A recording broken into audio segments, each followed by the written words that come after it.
नमस्कार, आप देख रहे हैं इंडिया 24/7 न्यूज और मैं हूं आपके साथ मानवी ठाकुर। रुख करते हैं खास खबर की ओर। नोएडा प्राधिकरण पर सैकड़ों की संख्या में अपनी मांगों को लेकर किसान पहुंचे। किसानों ने बैरियर तोड़कर नोएडा प्राधिकरण की गेट पर चढ़ाई की। इस दौरान सुरक्षा में भारी पुलिस बल को तैनात किया गया, तो वहीं पुलिस लगातार किसानों को समझने का प्रयास कर रही है। आपको बता दें कि 10% के प्लाट की मांग को लेकर पिछले काफी दिनों से किसान धरने पर बैठे हुए हैं। तो वहीं किसान नेता सुधीर चौहान ने ऐलान किया है कि इस बार नोएडा प्राधिकरण से आर पार की लड़ाई होगी। भारतीय किसान यूनियन मंच के नेतृत्व में नोएडा प्राधिकरण का सैकड़ों किसानों ने घेराव किया। घेराव कर रहे किसानों ने नोएडा प्राधिकरण के 3 गेटों पर ताला लगाया और गेट के आगे धरने पर बैठे। नोएडा के सेक्टर फेज 1 थाना क्षेत्र के सेक्टर 6 नोएडा प्राधिकरण के दफ्तर पर किसानों का हंगामा।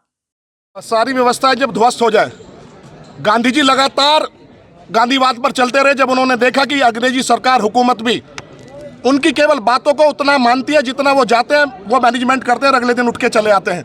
ऐसी स्थिति इन्होंने हम लोगों की कर दी है। हम जिसकी बात मान लें, जिसको हम ये कह दें कि हाँ हम व्यवस्थाओं में चलने वाले लोग हैं, संविधान में चलने वाले लोग, वही लोग हमारा फायदा उठाना शुरू कर देते हैं। करो या मरो का उन्होंने भी नारा दिया। आज हमारी स्थिति भी करो मरो की है। देखिए, लोकतंत्र में केवल सरकारें इसके प्रहरी नहीं है, लोकतंत्र का सबसे बड़ा प्रहरी है यहाँ का जागरूक जनमानस। क्योंकि लोकतंत्र जब व्यवस्था दी गई तो उसी दिन बोला गया कि जब तक जागरूक जनमानस रहेगा जब तक ये लोकतंत्र रहेगा। और हम कहते हैं, हम पूरे भारत की तो गारंटी नहीं लेते, गौतम बुद्ध नगर में लोकतंत्र खत्म हो चुका है। क्योंकि यहाँ के जो नुमाइंदगी होती है, जब हमारे विधायक चुने हुए विधायिका हमारी बातों को अपने पटल पर ना लेके जाएं, हमारे बीच में आकर केवल हमारे करे हुए प्रयास को केवल समझौते के रूप में हमें देकर चले जाएं, माननीय यहाँ पर एमएलए साहब आए, एमपी साहब आए और समानता के अधिकार की यहाँ पर पैरवी करें। न्याय से पहले समानता आर्टिकल 14, हमें जज साहब हमारी पैरवी करें, विधायिका हमारी पैरवी करे, कार्यपालिका हमारी पैरवी करे, न्यायपालिका हमारी पैरवी करे। तो अगर जनता की बात जब भी अधिकारी कहीं दबा के बैठ जाते हैं तो क्या बचता है? हमारे पास जबरदस्ती बचती है और वो जबरदस्ती का जवाब जबरदस्ती देना है। मुख्य बिंदु क्या है आपकी मांग? मुख्य बिंदु बड़ा स्पष्ट है। मांग नहीं, मांग को मैं मीडिया के माध्यम से स्पष्ट करता हूँ। मांग एक ऐसा शब्द होता है कि एक्स्ट्रा बेनिफिट लेने आपने चले हो। जो भी हमारी करार की कंडीशन है, 1997 के पहले कोटा प्लॉट की बात थी, जो 3600 प्लॉट है, एक स्कीम में इनको सेटल करना था, 600 प्लॉट देके स्कीम बंद कर दी। 97 से आज तक भूमि अधिग्रहण जो इन्होंने करा है, करार नियमावली से करा है। 10% का पैसा हमारा काट लिया गया, यानी हमारे 90% जमीन ली है और 90% जमीन का पैसा दिया है। उसके एवज में हमें 10% के प्लॉट देने थे। लेकिन आज स्थिति ऐसी पैदा कर दी, जब इनकी वो 90% जमीन थी तो कौन ऐसा टाउन प्लानर आ गया, कौन ऐसा सीईओ आ गया जिसने सारी जमीन बेची? उसको 10% के हमारे प्लॉट है, मूल 5% के और बढ़े हुए 5% के प्लॉट हमें चाहिए। माननीय न्यायालय से जो हमारे आदेश आ चुके हैं, इन्होंने कहीं पे भी उन न्यायालय का ये पालन नहीं करते। माननीय न्यायालय को ये तथा बताते हैं, आबादी जो इन्होंने एसी कमरों में बैठकर गलत उन्होंने हमारा अधिग्रहण करा, उसके एवज में बैकलीज की या आबादी नियमावली की जो प्रक्रिया है उसको ये लोग एक्सरसाइज नहीं करते। केवल विकास कार्य जो ग्रामीण क्षेत्रों में अतिक्रमण के नाम पर सारे विकास रोक दिए गए।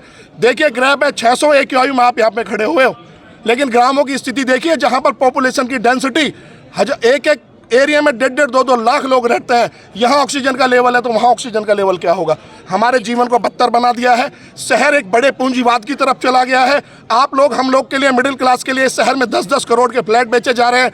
जो मजदूर वर्ग है, जो पीड़ित वर्ग है, शोषित वर्ग है, किसान वर्ग है, ना हमें गाँव में काम कर दिया जाता है। कहीं लाल फ्लैट, MIG, सुपर MIG, कोई जो मिडिल क्लास का आदमी है, कोई पत्रकार हो, चाहे कोई और मिडिल पेमेंट का आदमी हो, एक अपना घर नहीं खरीद सकता। हर एक आदमी को मजदूर की श्रेणी में कन्वर्ट कर दिया है और मजदूरों को हमें बनाकर और फिर कहते हैं कि कहीं ना कहीं शहर को हम सुंदर बनाएंगे। सुंदर जब बनेगा जब सबकी सहभागिता होगी। अभी आपने कितने गेटों पर ताला लगाया? देखो, 3 गेटों पे ताला लगाया है और मैं कहता हूँ, हम ताला यहाँ रील बनाने के लिए ना आते। ताला एक सिंबल है। हम वो लोग नहीं है कि हम अपनी जय जयकार यहाँ झंडा लेकर जाते हैं। हमारे अंदर टीस है, ये सिंबल आज हमने दिया है। अगर इस ताले से काम नहीं चलता, हमने बोल दिया है, नोएडा प्राधिकरण के सीईओ अगर बात करना चाहते हैं और बड़े 2 टूक स्पष्ट बात करेंगे आज हम। अगर कोई बातचीत हुई भी तो 2 शब्द बोलूंगा, काम करने या नहीं करने। अगर नहीं करने तो बताओ, फिर हम और आगे बढ़ेंगे और इनको हंस उखाड़ फेंकने का काम करेंगे। अब कोई समझौता भी अब लागू नहीं कराना, बस हाँ और ना में जवाब लेना है। वरना व्यवस्था हमारे लिए, देश हमारा, जमीन हमारी, नोएडा प्राधिकरण हमारा, देश हमारा। जो व्यवस्था हमारे लिए नहीं है उन व्यवस्था को हम नहीं मानेंगे, आगे बढ़ेंगे। व्यवस्था टूटे, लोकतंत्र टूटे, न्यायपालिका अपना काम करे, पुलिस अपना काम करे, हम किसी के बीच में नहीं आएंगे। हमारी छाती होगी और उनकी गोली होगी, लेकिन अब समाधान के साथ जाएंगे। ये बार बार का रोजाना लोग सोचते होंगे, फैक्ट्री वाले सोचते होंगे भाई अब क्या कितना पैसा दे दिया फिर खत्म करके आ गए। हमारी पीड़ा को समझे।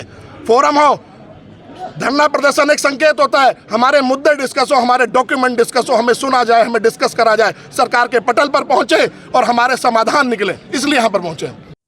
इस अंक में फिलहाल इतना ही। अगले अंक में फिर होगी मुलाकात। तब तक के लिए नमस्कार।